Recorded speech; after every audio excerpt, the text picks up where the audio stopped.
Hey everyone, today I'll be going over 5 tips to improve your play. They won't make you drastically better, but using the info in this video will definitely give you an edge over most people. I don't really feel like wasting your time with the boring intro, so let's get on to it. Minimize the time you spend repairing by using orbs whenever possible. This allows you to avoid making yourself vulnerable, and also put out more damage by staying in battle longer. You're virtually useless to your team while you're holding C, so try to repair on orbs to reduce downtime, and also plan your movement around them to keep your armor topped off. This is really one of the most important pieces of advice I can give, especially if you're fighting multiple people at once or lots of enemies back to back. Effectively using orbs is key to coming out on top in difficult situations and surviving prolonged fights without retreating.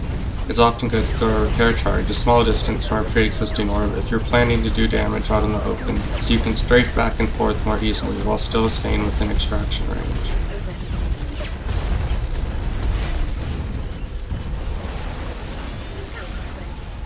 Check the scoreboard frequently and know how to use the info on it to your advantage. I'll briefly go over the various sections and how they can be used to help make decisions. First up is class. Knowing this lets you choose mechs based on the choices of the rest of the players in a match. This allows you to, for example, complement your team's composition or pick a mech that will be able to fight at ranges the other side isn't strong at. This column also indicates if someone is spawned in, which lets you make decisions like whether to push as a team or if there's the possibility of running into more enemies if you decide to try to chase a player down. Second is the Nemesis and Dominating column. This information isn't too important for most of the game modes, but in Deathmatch, the Nemesis kill points can add up quickly. Deny them to other players if possible, and prioritize your nemesis when you can. Third is Call Sign. This won't be useful until you've been playing a while and start to recognize people by name. After that, this column gives you an idea of who to watch out for and which mechs you should consider that best counter the choices they're most skilled with. Fourth is Ping. This can be useful in addition to score in determining how aggressive you can be against certain players and which mechs will be effective. For example, light mechs, especially the Scout and Berserker, are often disproportionately powerful against players with high pings, so you can easily exploit this to rack up kills. Fifth is Score. This often tells you who the biggest threats and easiest players are. Use it to help assess how much of a fight people will put up, and make decisions about your aggressiveness accordingly. And finally, sixth is your personal stats. Use these to gauge your own performance and help determine whether you might be better off switching mechs.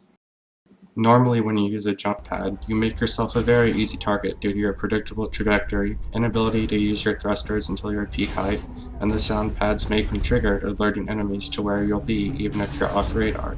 How do you get around these issues? Cancel your jumps partway with Air Compressor or Air 180. Both will negate your upward momentum, allowing you to hover and air dodge to various places. It's especially useful on Origin. The video that's been playing shows all the different places you can get to from one pad.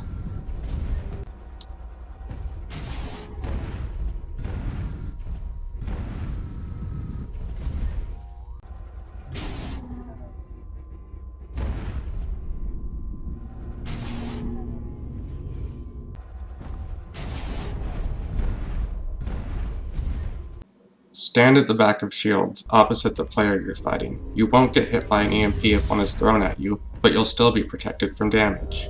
It works with all weight classes, and is a great way to get the jump on an enemy. Watch out for holes in cover. I've gotten a lot of easy kills on repairing enemies who thought they were safe behind what appeared to be solid objects. Here are some examples of what I'm talking about on a few different maps.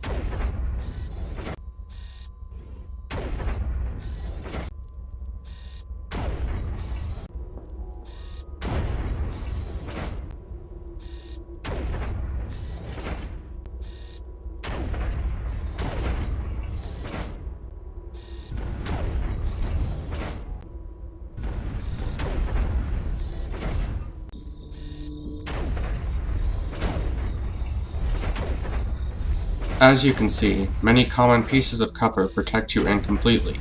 Be mindful of this when behind them, especially against sharpshooters, reapers, and predators. Well, hopefully you found something here useful. And again, this isn't meant to be a guide to getting good. It's just some simple advice that will help make you better.